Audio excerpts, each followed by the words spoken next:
Welcome to this week's episode of The Script is Better. I am your co-host, Rebecca Grenier, here with John. And this week we are reading the script Casino by Nicholas Pileggi. One thing I want to get out of the way, just starting out here, is I think we agreed when we read Seven Samurai that we were never doing a long movie again. We did make that agreement. I have kind of always never wanted to see this movie, and that's why I was like, we should probably do it, because it just seems like one of those very male-dominated movies that doesn't necessarily have a strong female point of view in it. So I was like, nah, it's not for me. So maybe trying to embrace that is why I chose it, without knowing, to be fair, that the script was as long as it was. No, that's fair. I've never been interested in seeing this movie either. I'm just not a fan of mob movies or anything like that. The Godfather I watched. I'm going to eventually watch Godfather 2, but these movies just don't interest me. They interest my friends, but yeah, I just find them boring. So hopefully Casino will be not boring. Does that go for TV shows too? Did you like The Sopranos, or were you not a fan? Never watched. I didn't even give it a chance. I don't want to watch Sopranos. Okay.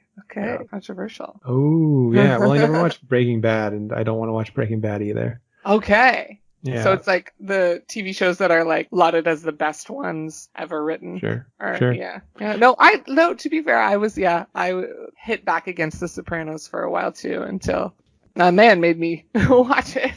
It's pretty good. Anyways, Casino. Okay, yeah.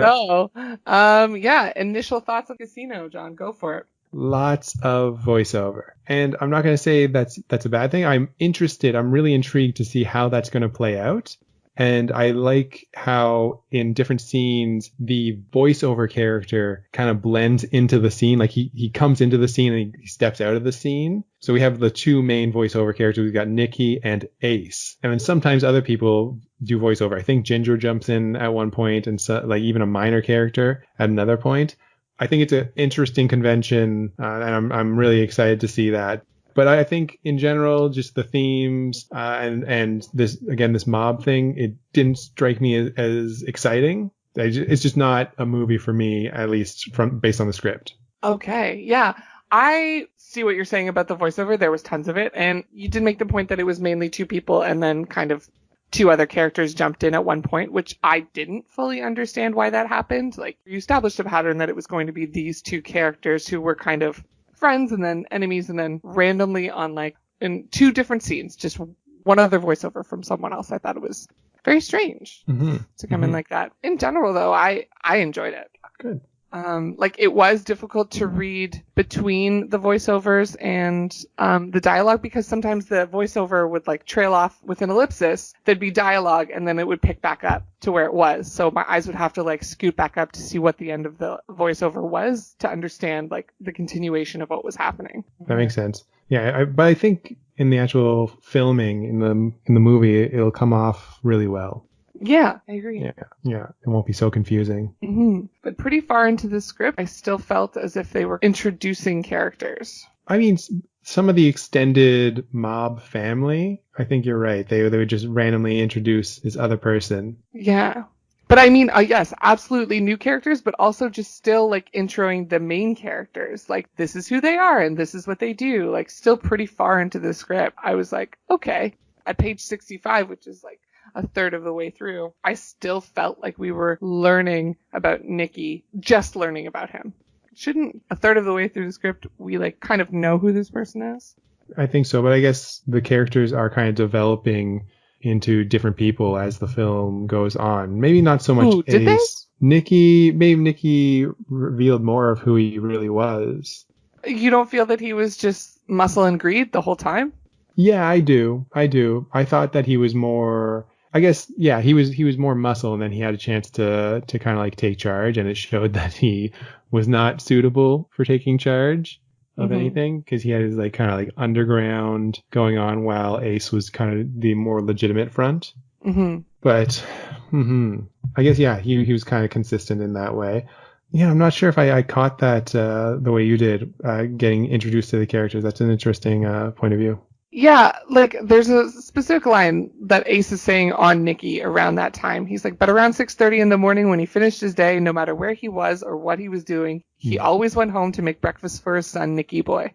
And I was like, okay, that's saying that you're a good father and loyal to that role is something that you establish near the beginning. It's just a weird tidbit to add a third of the way through the script. I guess I kind of like it that it's just showing that these characters have depth beyond just being thugs and stuff, but Nicky doesn't really show a good side beyond that at any point. So I don't know if it was needed. Okay, so getting into something nitty gritty about Nicky then, he initially is there for Ginger in a supportive way, and then it becomes romantic. Do you think that him being there in a supportive way had devious intentions the whole time, or that was showing that he had depth, that his intentions were pure initially? I think it's more he didn't have any intentions going into it at the beginning, probably. Like he just wasn't thinking like this is a girl I can sleep with, or this is my friend's wife. This is just a person I don't know too much about, and like, maybe it's a weird situation. He was being supportive, but then as soon as you could take advantage of it, he did. I would agree, 100%. Yeah. How do you feel about Ginger? Well, she's played by Sharon Stone, right? Yes, which I waited, like I was reading her a certain way, and I waited until finishing the script to see who the actress was. Okay, yeah. I was surprised. I don't know. I haven't seen very many Sharon Stone movies, to be honest. I never saw the big one, which was Basic Instinct. Basic Instinct, yeah. So I think the only Sharon Stone movie that I've actually seen, and not all of it, is Catwoman. So, oh no! I don't know her best work, so I'm sure that this is gonna come across much better.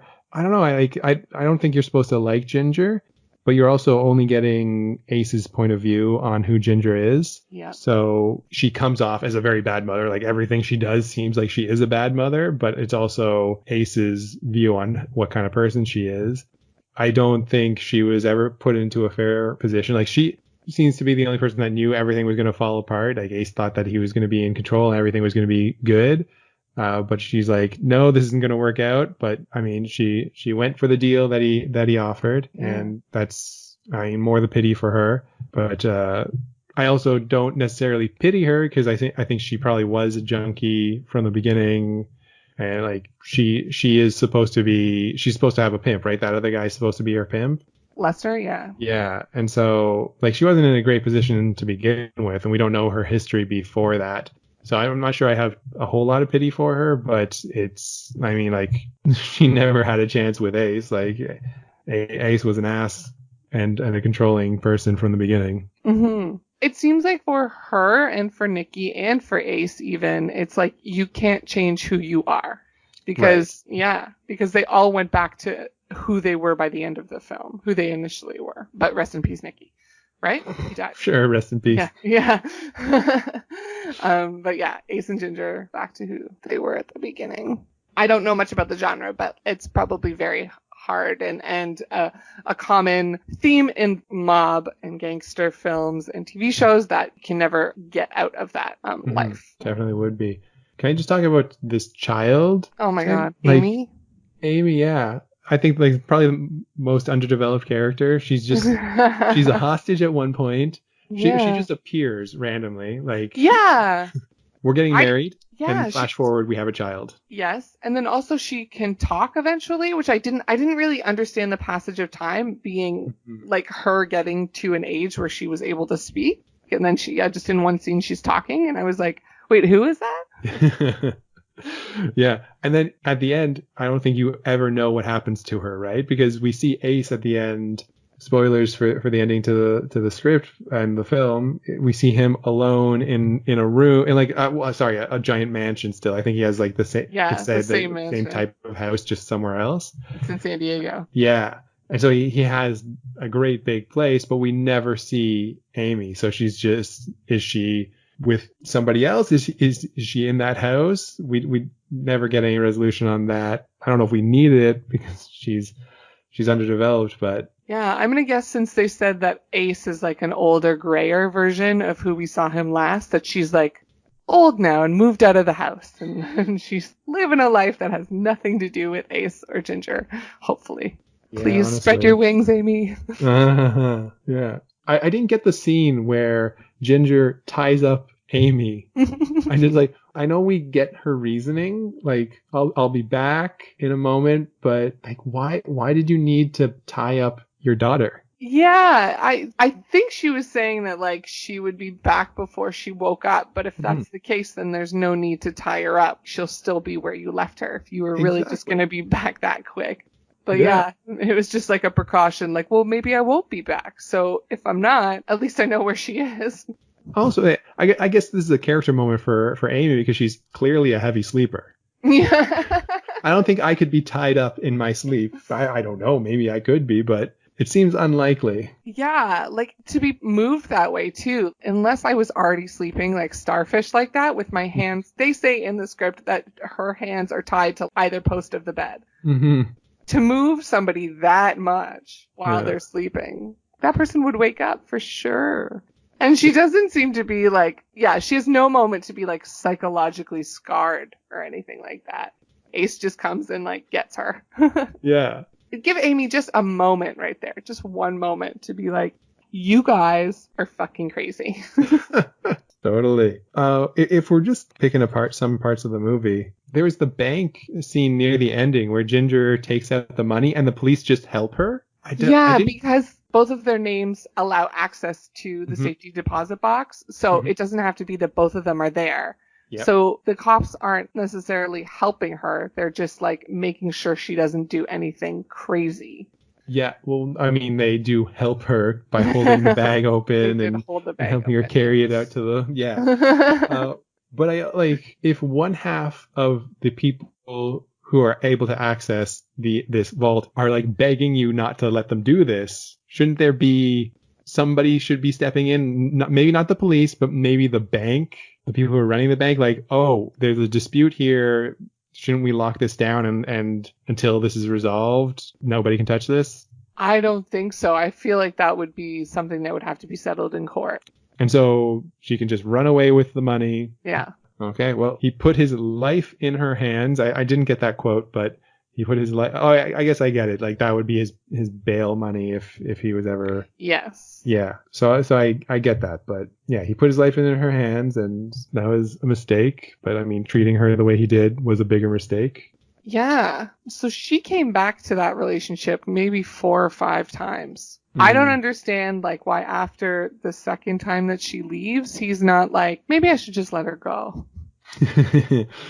Yeah. Yeah. He has like at one point when she's gone, he's like good riddance, and then he's like, but later that night I was lying in bed and I realized I still wanted her. And then the next scene she's like there. And you're like, oh my God. Yes. Yes. Like Like he's a just little smoking doggy in and the she's there. window. Yeah. You're Yeah. just like, no, I Uh, want it. It's mine. I'm gonna take it. You're like, that I at least understand as like his character trait because his whole thing is controlling everything, right? Like he right. knows so much about gambling that he's just like it's not even gambling for him pretty much. Right. So she's just another thing he wants to control, and when she's not allowing him to control her, it just frustrates him. Hmm. Typical male white privilege. So we talked about Sharon Stone being Ginger. Were you, or did you know beforehand that Nikki is Joe Pesci? No, I didn't know Nikki was Joe Pesci. I knew De Niro, but no, I didn't know Joe Pesci. So I didn't either. And then when I saw that afterwards, I was like, that is not at all who I was picturing. I thought it was going to be like a Ray Liotta type Yes, guy. 100%. Okay. I'm with you on that. Yeah. So I read it that way the whole time. And now I'm like pretty excited. Like that's definitely one of the things I'm looking forward to most, just to see Joe Pesci in this meathead kind of like muscle dude who's like the one everybody's afraid of. Mm-hmm. Is this? Isn't. Oh, you go. Oh, I think we're about to ask the same We question. are. Like the Yeah. funny how? Yeah. Do I amuse you? Yeah, that line. Because Is it that wasn't in the script, but I'm like, is that this film? I think it is because I know that wasn't in the script of whatever film it's in. That was an ad lib from him. Oh, fantastic. Okay. Well, I'm liking this character more. Yeah. It's referenced in so many things. Okay, like even tidbit, this is super random, but the Animaniacs show, which is like Yeah. a cartoon from our youth, there were like 3 pigeons, weren't they? And they were like the characters from this film, and one of them definitely was a Joe Pesci pigeon. Yeah. After seeing this film, I feel like I need to go back and watch those Animaniacs scenes and see if they have like new meaning. Is there a certain part you're looking forward to the most to see brought to light? I have a note here saying Nikki killed a man with a pen. Savage. Yeah. So I don't know if I'm excited to see that, but I guess all right, I'll watch that. That's probably what I'm looking forward to the most. What about you? Oh, wait. Sorry. Also, random side story of Ace running a late night show. Yeah. What? Yes. It's like a Johnny Carson type Vegas show. Sure. Yeah. So I want to see that. De Niro as Carson. Yeah. I'm excited for the scene when you get to see everyone's position and how they work within the casino. I feel like I know what the music would be at that point, and they just zoom into all of the different jobs, and as there's a voiceover describing what each job does and who's watching who. I'm excited for that. Mm-hmm. And I'm excited to see if Ginger has more depth than she does on the page. Yeah, maybe Sharon Stone will bring something that'll redeem her character. Yeah, because in terms of like Bechdel tested, absolutely not this film. There's also a specific time when two women come in. Ace says, "Hi, Melissa," Heidi, and then one of them says, "Hi, Sam," but instead of above their name, it's saying like above the dialogue rather, it's saying Melissa or Heidi. It just says blonde. I'm like, Ace just gave this character a name, and instead of using the character's name, you're just like the blonde one. Come on. And then also the scene, another just like moment that I was like, oof. The scene about the femme fatale showgirl, I feel like would not be written today. Of Ace just being like, girls from Paris get lazy, and she's fat and she needs to lose 8 more pounds and that sort of thing. I was like, ooh, okay. No, of course not. I'll tell you what scene I'm not looking forward to is the vice scene where Nikki puts that guy's head in a vice and then one of his eyes pops out. Yeah, no, we don't need to see that. I really don't want to see that. I'm thinking I've seen that once before, and that was in the movie Hostel, where like one of the girls has like one eye dangling out of her socket, and that is one of my biggest fears. I think about that all the time. If ever there's like a piece of danger, I envision it, and one of the ones that recurs a lot is like I'll be at the restaurant that I work at, and I'll be like, what if I just tripped and like one of these utensils just went into my eye, and then I instinctively like pulled it, and then my eye came out with it. Like I see that all the time. I'm so afraid of one of my eyes coming out of the socket, and just that this happens in this movie so graphically, just from like sheer force. Like this guy's head is just being squeezed, that the pressure pops one of his eyes out. No. Yeah, at least he dies soon after. Yeah. I'm not looking forward to that either. No. Oh, there's one moment of Ginger that I just found in my notes that I was like, ooh, depth. She's like, he's a Gemini, a triple Gemini duality. Gemini's the snake. You know you can't trust the snake. Yay. She's into astrology. I kind of like that about her. This was Ginger? Yeah, she's like never is astrology mentioned, or she elsewhere in the script she never pegs anyone else and says what their signs are, but I just liked that moment she was like, yeah, he's a triple Gemini and that's why I should have never married him. Like, cool. You have likes outside of money. I like it. Yeah, you should never marry him just because you said you didn't want to in the first place. Fair, there's that. How did you feel in the script about like words being used that are not typical English? Sometimes they were Italian, or sometimes they were just like slurred words, and then there being a definition of the word right after within the dialogue.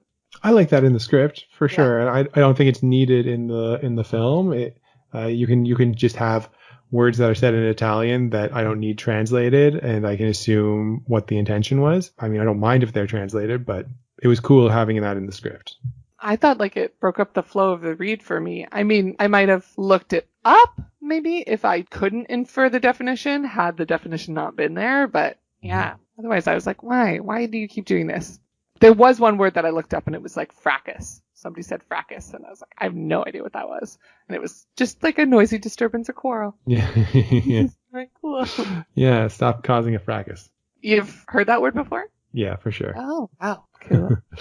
Yeah. You know, this whole Nikki and Ginger thing, I didn't mind that they were consoling each other, or that he was consoling her, I guess, for the most part. The whole them sleeping together just seemed, it seemed so obvious that it was going to happen. Yeah. That when it did happen, I was just like, I don't care. Yeah. Yeah. You definitely knew that they were going to sleep together for sure. I didn't like the way that it happened. Like they kissed a little bit and then it's like Nikki moves her head down into his lap. And I was like, oh, come on. Yeah, exactly. It's like he's still treating her like a hooker at that point. That's not like a caring moment.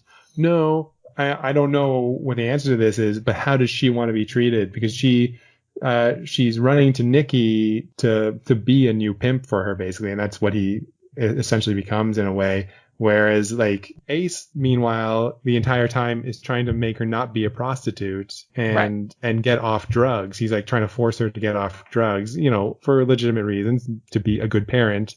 But that's obviously not what she wants. Like, I think that it's good that he's trying to get her off, but he's trying to like force her to do something that she doesn't want to do. And then Nikki is just letting her do what she wants to do. Like, no one is good in this situation, right? Yes. She should be a better mother. Ace should stop being a controlling ass, and Nikki should be, if he's going to be supportive, he should be supportive and not an enabler. Yeah. I mean, yeah, I guess she should be a better mother though, but now you have me thinking. You're right, she never wanted that pairing, but she also never wanted a kid. And it says in the script, I think in a piece of dialogue, something like Ace made sure that she got pregnant before they got married. Yeah, it was some kind of insurance. Yeah. I don't understand what kind of insurance that was. Would it force her to stay with him? Or I think that's what he was hoping. Like, this is a union, they're official kind of thing. There's a child involved. But it's like, it was a child that she didn't even want. Yeah. In a marriage she didn't want. Yeah. Poor girl. She really does seem like she's stuck. But in each situation, like, none of them are good. Like, even if she didn't marry him and she stayed with Lester, like, he was just feeding her drugs and like bleeding her dry too. So I feel as if her life was extended being with Ace. Yeah, maybe. The film ends with her ODing, right? Oh shoot, I forget right now. I'm pretty sure she ODs at the end. She gets a bunch of money. She runs through it. Oh yeah. Really quickly, and then no one's around to help her when she finally ODs. Yes. And she only had like $3,500 left or something of the $2 million and the jewelry that she had.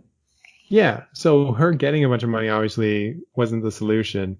Yeah. I don't know what kind of structure there was back in the 70s, how much support there was, but I'm pretty sure there were places that Ace could have sent her to actually get off of the drugs, at least to make a better attempt than just being like, you have to get off this, you have to stop drinking, you have to stop doing drugs. Oh, for sure they were around.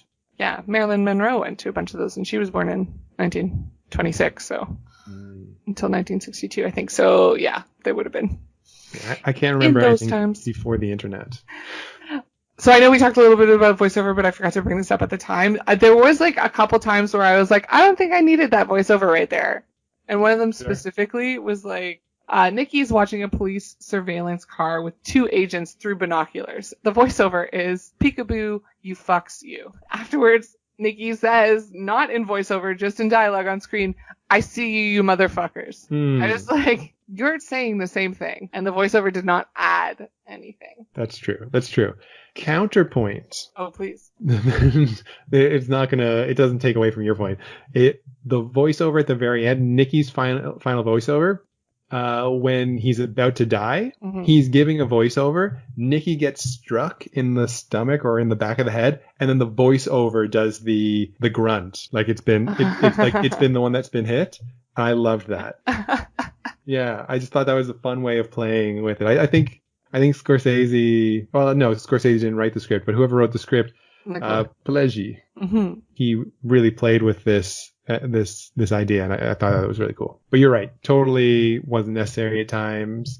It was just something I was surprised. I thought that the voiceover when I initially started, I'd be like, this is gonna be in the introduction, maybe the first 10 pages, and then we're gonna cut it. But no, the entire film, all voiceover. Which is like fully not used today at all. Like, I don't remember the last time there was a movie like that. I don't know any movie like that beyond this. Side note, do you know that Robert De Niro and Joe Pesci are in the latest Scorsese film? It's going to be released on Netflix soon. Oh, no. Yeah. Tag team back again. Cool. That's it. And Al Pacino is also in it. Oh, nice. I'm not a big Pacino fan. I think I like De Niro more as an actor. Okay. Well, is there anything else you wanted to mention? I do like that it ends with Ace being back to where he was at the beginning.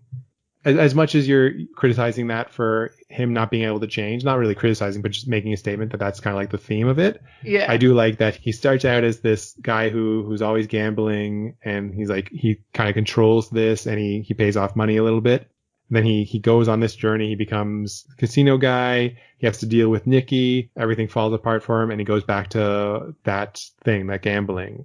And so it's kind of like that. It follows kind of like the hero's journey. Sweet, yeah. Yeah, it came full circle. It was nice. Everyone else dies except for Yeah, Amy. yeah, everybody died. Amy goes on to a great life. She becomes a lawyer. You don't know. Yeah, a judge maybe. Yeah. So. Or she opens a rehab clinic. She opens a rehab clinic. I don't want her to open a rehab clinic, even though that would be a great thing. But I want her to be defined by her parents. I want her to be completely separate from them. Fine. Then she's a lawyer. She doesn't have to be a lawyer. She can own a business. Amy's life. Sorry? The script of Amy's life. Yeah. I hope it's like this wonderful magic. Oh no, I think we already have this movie from Amy's perspective. It's Matilda. Yeah. Fair. Yes. Yeah. So she becomes a magical lawyer. Yeah, magical lawyer. She gets a new mother, and then she has a wonderful life. Brilliant. Yeah. I'm into it.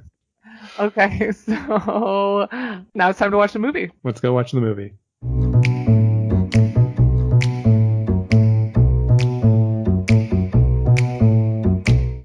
Okay, John, it's question time, and here it is. What do you think is the most overrated movie of all time? Oh, ouch. It's hard to say because that's so subjective as well. Like what I think is overrated.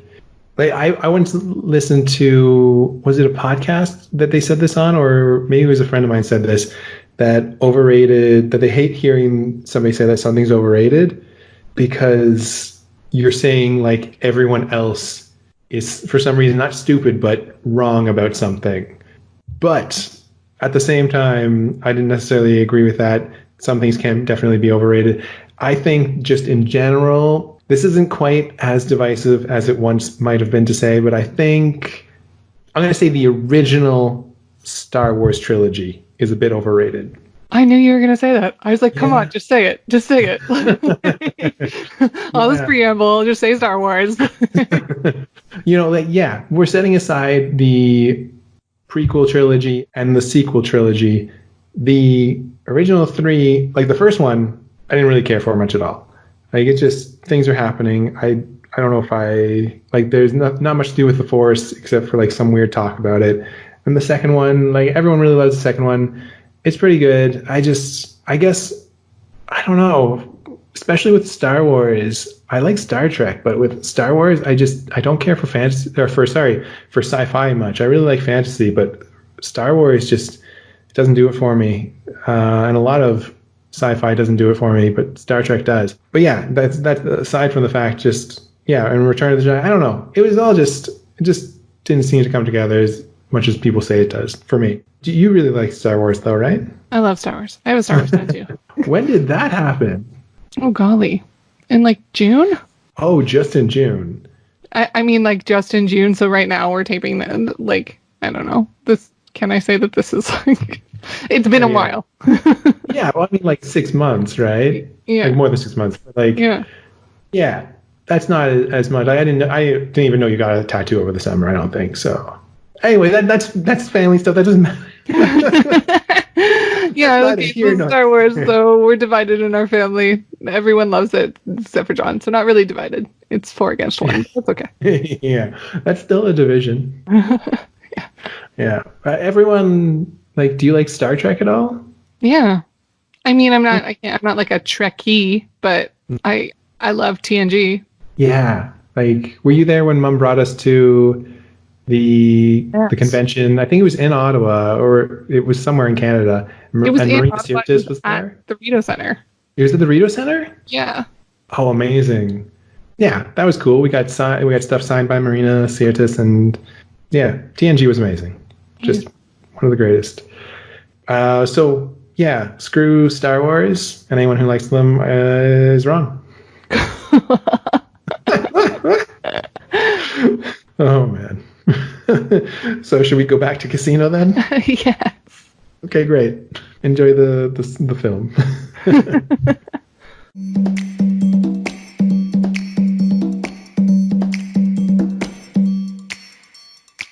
Welcome back. We've just finished watching Martin Scorsese's Casino.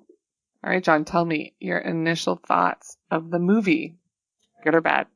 Good or bad? You know, in the first episode, I mentioned that I wasn't a big mob kind of guy, and I was actually really hoping that this would turn things around, and it completely didn't. This movie was like, I honestly can't see.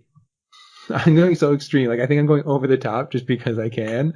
It wasn't a bad movie, but I really didn't like it. I really didn't like it. I thought the conventions were confusing and just bad. I just thought the movie was boring. Like, Yeah, I did find it boring as well. I would not say that I'm turned to mob movies, but maybe it's just not mob movies like this. Because I think I would consider like Snatch maybe a mob movie, and I love that movie. So it's just a certain maybe time period that isn't the best. there's also, I think it might have been another Scorsese film, The Departed. I enjoyed that with Jack Oh yeah. Nicholson. Yeah. I did not like that movie either, but that was because in that movie there was also one female. Oh, sure. So yeah, part of the problem with this movie was that there were, I mean, technically three, but really just one. This movie, like, are you counting the guy's old mother as one of those three? Oh no, Oh you no, counted the daughter. Okay. I'm counting Okay. the daughter and I'm counting the friend. Is the friend's name like Jennifer or something? Yeah, Oh, Pesci's wife. Nikki's wife. yeah, Yeah. yeah. So those are like the three women in the movie. I guess the mother's in it for like a hot second. Yeah, that old woman Yeah. who listens to the other guy complain. Piscano. Yeah, exactly. The owner of the grocer. Yeah. Yeah, I didn't. It was just okay. It was just like a movie. It was on. Yeah, exactly. I had to watch it in three chunks because I just didn't have the time, and it's a 3 hour movie, so I had to split it up. Mm-hmm. But I also found myself bored after that hour. Like, I need to come at this with fresh eyes sometime later. Right. Mm-hmm. Yeah, and you knew what was coming too, so you were just like, "Oh, can we just get to like this part? Like, go." For sure. The thing that annoyed me the most in it was just something we noted in the actual script, which was the time jumps. Time just goes forward, and you're never told that time's jumping forward. Just time has passed, and so characters act in different ways at different times without any like indication of why they would have this motivation. And I'm just wondering, like, for instance, like the way Ace and Nikki would hang out together, the way they would talk to each other, it just seemed like it shifted with one being above the other every time that they interacted, and it just was confusing. And I just didn't understand why the time kept jumping forward, and why we couldn't have just like a level movie that made a bit more sense. Right. Were you saying that their power dynamic between the two of them changed? Like one like held the power and then the other guy held the power and it kept shifting, and that was how you told the passage of time? I think I threw that in as something. They're not really that connected, but I did find like it could be connected a little bit in just like one is more powerful at this time and the other is more powerful. Maybe something happened and you don't even get that story of what happened, but you know that he's on top. But mostly it seemed like if Nikki knew he had done something stupid, he would be lower in the power dynamic. And if Ace knew that he had done something stupid, he would be lower. And so it was like a really conscious of like, oh, I fucked up. And so I'm going to be the one that kind of like tucks my tail between my legs in this conversation. I don't know that Ace did all that much stuff badly though. Well, not to Nikki. Yeah, to Nikki. That's what I meant. Yeah. In general, yes, dirtbag. But yeah, to Nikki, no, he was fine. Yeah, I didn't love it. Also, just having like read the script first, this is maybe getting onto another question of how close it sticks to the script, but I thought it was completely identical. So there were no surprises for me on screen. And so in that way, it was also not very exciting to watch. I mean, the most exciting part for me was the styles, especially Ace's suits. Ace would wear a suit that was all one color, which I thought was fantastic. Like a bright salmon color or something? Yeah, a bright salmon suit with a salmon shirt, a salmon tie, salmon pants. Like, what? Yeah. This is great. And then, like, his house walls are salmon as well. Like, there was salmon and, like, periwinkle everywhere. It was great. Yeah. One thing that I think was different, and maybe I just read this differently or read this wrong in the script. I thought the script was set in the 70s. And I think the film was set in the 80s. Yeah, maybe. Well, it spans a couple, like a while, doesn't it? Like it does span a while. It ends up in the 80s for sure. Yeah. Because that mullet that Ginger's rocking. It's true. Yeah. Similar to you talking about Ace's suits, that I found that beginning with Ace flying through the air forever through the opening credits was so over the top. It's so James Bond. It was. Yeah, there was just flames and he was just going around. And then to that point, at the end, when you see so the movie starts with that explosion and then you get the explanation of how they got there. And then it resumes to that point. So now we're in present day and he doesn't fly from the car ever. No, he rolls out the window. He rolls out of the car. Yeah. And like a little bit of flames on his arm and he's fine. Yeah. It was such a weird misdirection.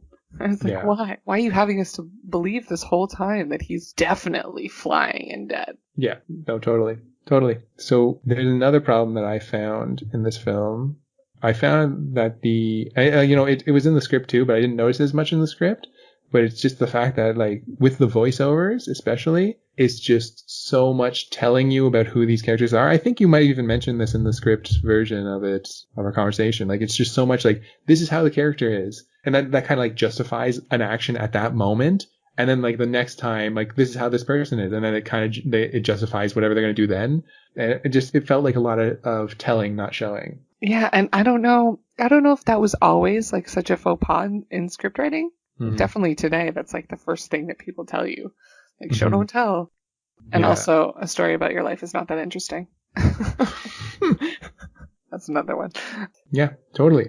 Did you find that Pesci's or Nikki's voiceover was kind of like jarring? Anytime they switched from Ace or Sam to Nikki, it felt so jarring to me. Like, whoa, this doesn't fit. Because his voice is like so I guess yes, and because I think it just sounds like it was recorded somewhere else in like a different booth or something where there's like a faint like wind blowing or something. And so like I'm getting like this windy Nikki voice and then this clear Ace voice. That like the Ace voice like comes over, it's fine, it fits with the film, and then Nikki's voice comes in just like a static in the background almost. Maybe because he's always out on the street and like Maybe. Sam's always in the casino.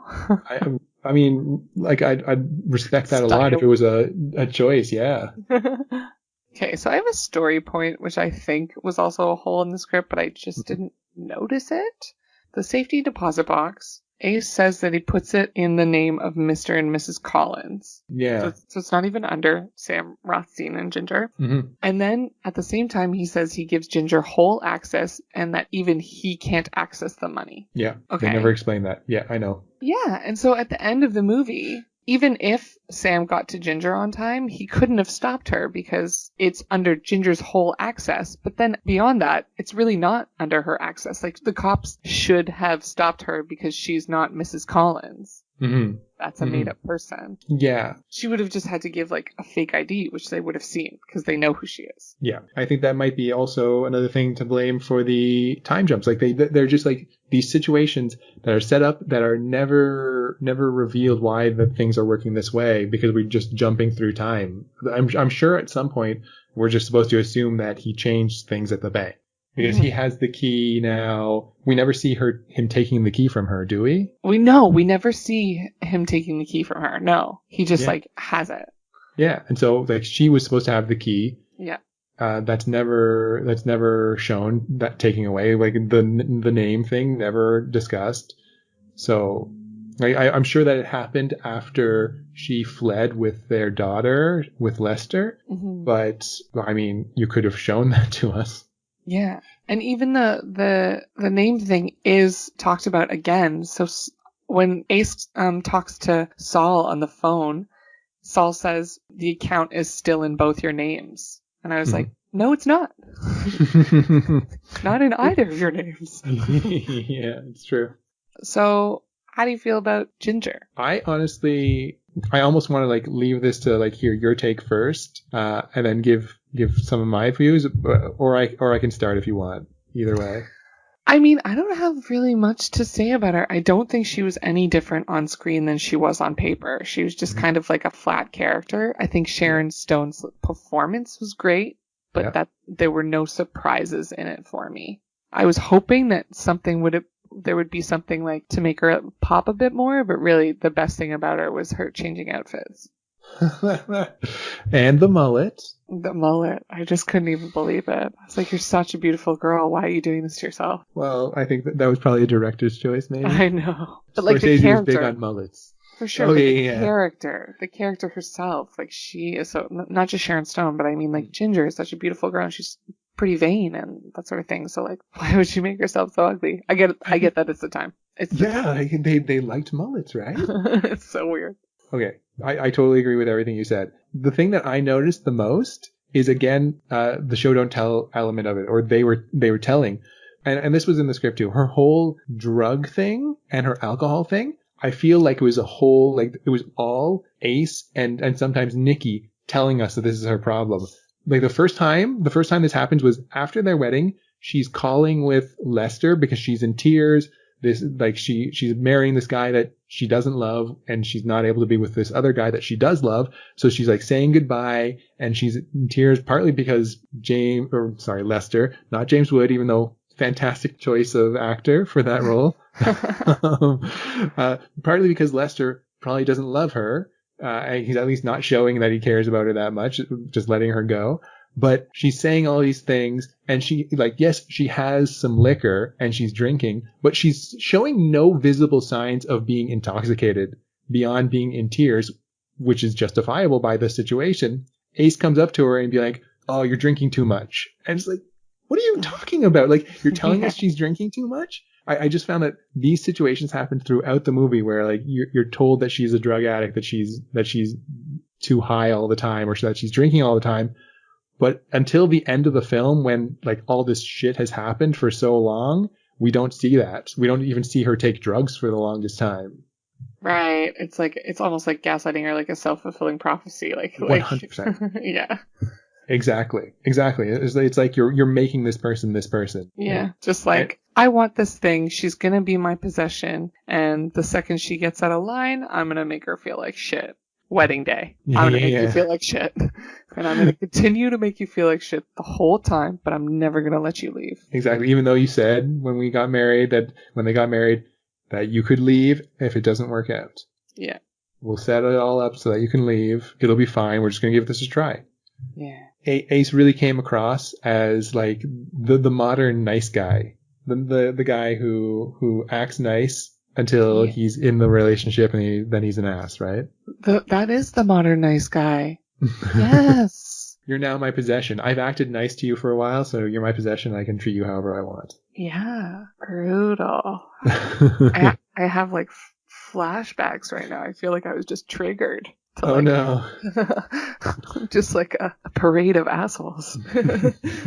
Oh, so one thing I do have to point out is that like I totally messed up in the script recording of it, and I just want to correct something. Sure. I know that we were both like, does that famous line happen in this movie? So the famous line is like, am I a clown? Like, am I here to amuse you? Like that whole thing. I don't know the exact lines, but we were wondering if that was in this movie. So no, it's not. It's in Goodfellas. And I said that line was improvised. False. Okay, so actually the line I was thinking of is not in a mom movie at all. I don't even remember what movie it is, but I know it's Dustin Hoffman, and he's like, okay. I'm walking here. Yes. Yeah, That's totally. what I was thinking of. That's what I was thinking of. So not at all a Joe Pesci line, not at all these movies.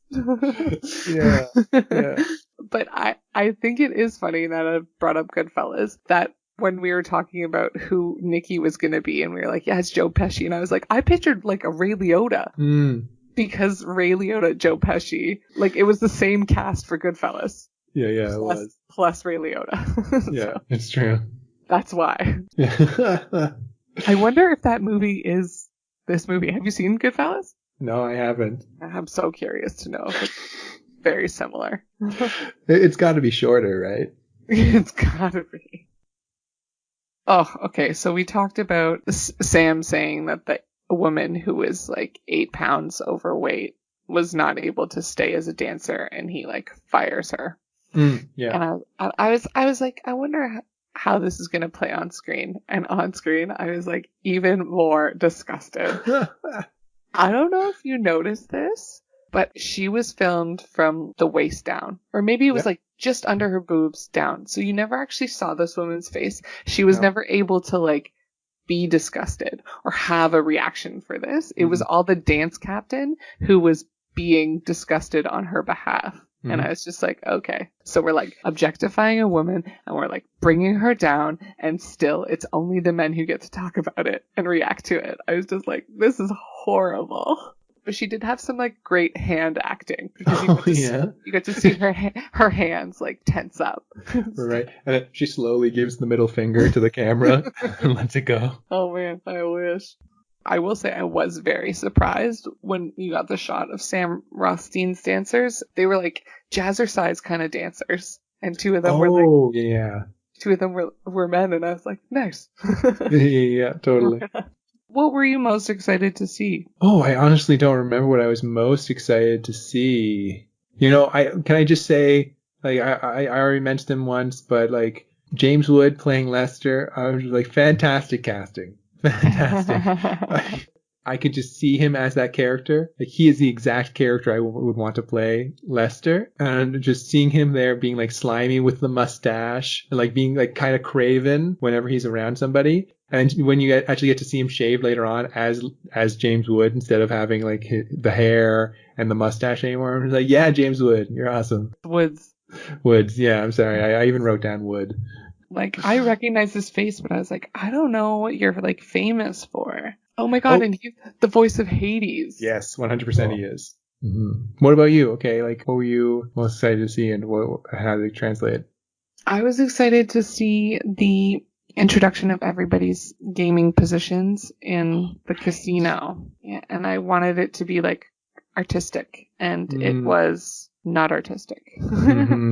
Yeah. No slights against Scorsese. I mean, I think I did just cite him though.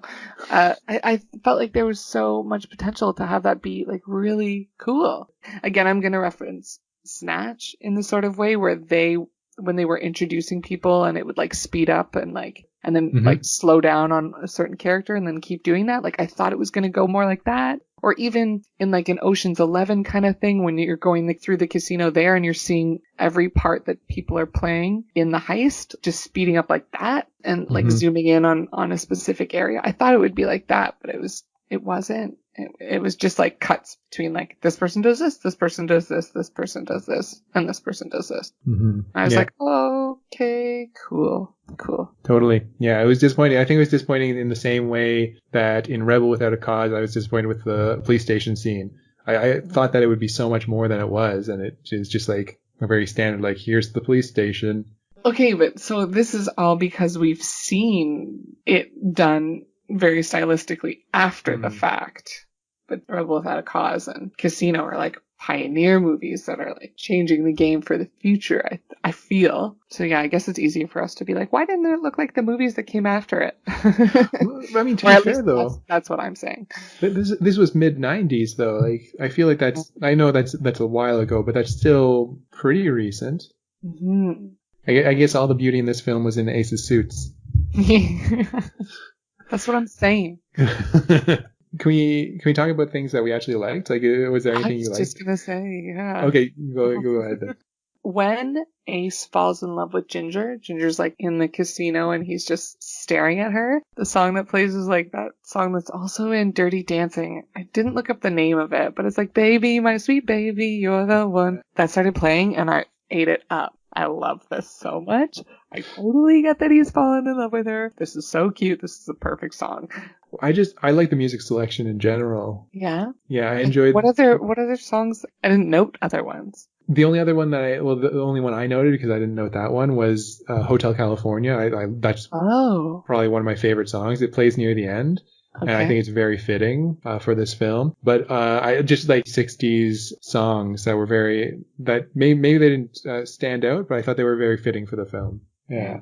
I actually didn't write down, apart from the suits, that there was more stuff that I liked. Did you? Okay, I think this was super creepy in the film, but I also think that it was well shot. And so I'm going to come down on me liking it, even though it's creepy. It's when you get the Ace and Ginger have just been married and they're doing their wedding, and you get that voiceover, and I thought it was Ace. I thought it was Ace doing the voiceover, saying like, can you feel my eyes on you? My eyes are always on you. I'm always watching. I thought, like, this is creepy. Like, who would be saying this? Divorce this guy right now. But I just thought it was shot really well. I thought, like, if this was a thriller or a horror movie, that would have been an amazing scene. Like, you could just recut it, or like keep it the same, but just like change the music to like. Yes, 100%. 100%. Somebody do it. Throw it up on YouTube. Send it to us. There you go. Yeah, I'd love it. Then you cut to her on the phone. She's on the phone with Lester, and he's the one that's saying that to her. And then this is part of their goodbye. And so it makes sense in that context, but it was super creepy a second ago. Did you catch that this is based on a true story? I did, yeah. But, I think they can say a lot of things like that. Some guy worked in a casino one time, so this is based on a true story. Okay, so... Did you actually look it up? Yeah. It tells the story of Frank Lefty Rosenthal and Anthony the Ant Spilotro, and how the Chicago outfit dominated gambling in Las Vegas. Yeah, this is very much what happened. Okay, well, cool. Yeah, Spilotro was sent to Vegas to oversee the skim at the casino. He made a name for himself back in Chicago after learning the ropes from Madsam DiStefano, one of the most evil mobsters ever to walk the streets of Chi-Town. Is that what they call Chicago? Yeah. I'm only calling it Chi-Town from now on. You didn't know? I did not know. Wow. Or the Windy City. The Windy City is boring, though. And apparently the violence in the film was like the most accurate thing. Oh shit, Vice in the head. That was crazy. Oh, about that scene. I really did not want to see the eye popping out, and they didn't show it. No, I think they almost showed it, but they cut away really quick. Yeah. Yeah. I found that the pen scene was pretty accurate to the script. Pretty gory. Did you have any thoughts on Amy? Tied to the bed? Yeah, her screen time? Every time we saw Amy, she was older. Like, she was a baby. She was a toddler. She was a few years older, and then she was older after that, and then she was gone. After she was tied up, she was gone. And so, like, she was exactly what you thought she would be in the script. And, yeah, it wasn't great. And when she was a toddler, there was a scene where I think they're at the bank or they're shopping or something like that, but it's with Ginger, and it's just with Amy in a stroller. And she's, like, in this cute little polka dot dress. But she's wearing pearls and she has lipstick on. And I was just like, Ginger, you put lipstick on this toddler. What are you doing? Ginger's drunk all the time. What are they to expect? I was just going to say, a little subtlety, a little nuance in this film that we missed. That's how he showed us that he was drunk. Yeah. Makeup on a baby. Yeah, because if Ginger wasn't drunk, you know that she wouldn't put makeup on the baby. Yeah, no, I didn't catch that. I really didn't. I saw it and I was like, no. And then I rewound and went back. Nope, for sure, makeup. So I guess everything translated pretty well to screen. Yeah, it made sense. Again, I didn't like the switching of roles sometimes between Ace and Nikki. For one thing, Nikki seemed to simultaneously play the role of like this mob boss that he became in Las Vegas, and at the same time, Ace's thug. Yeah. I get he was following orders from the people back in Chi-Town. I didn't understand his place. Yeah, maybe he didn't either, and that was his big tragedy. Well, he just didn't want to be like anyone's like muscle or like gopher. He wanted to have his own business too, so it was like, yeah, I'll do this for you, but don't think that I'm not gonna like get everything I can out of the city. Yeah. sort of thing. Just Right? have a little perspective on yourself. You obviously suck. You suck at you suck at running things. You're only good when people tell you what to do. So stick to your strengths. I think the only thing else that I wrote down was that Piscano sunk the whole thing. He's the reason why everything fell apart, because they listened to what he said on the phone when he was tapped, and then his logbook of everybody's goings on. So everything is his fault, and I just don't understand. I feel like that speaks to the intelligence of everybody else involved, because I'm why would you hire somebody or trust somebody that has the ability to be so stupid? I mean, I think Ace not being part of the family is the only one who does stuff like that. Ace fired that guy and that got him into trouble. Whereas the mob boss and the people in Vegas, they do things a certain way. This is family. Piscano was family. And so you give him positions, you give him responsibility, you can trust him. Right. But that was a bad idea. I mean, against the mob bosses, to be fair, Piscano told them exactly what he was going to do. And they were no, don't do that. I'm going to write everything down. Let it go. Yeah. All right. So I feel as if, unless you have anything else to talk about, it's time to have our... I have quickly one thing to say.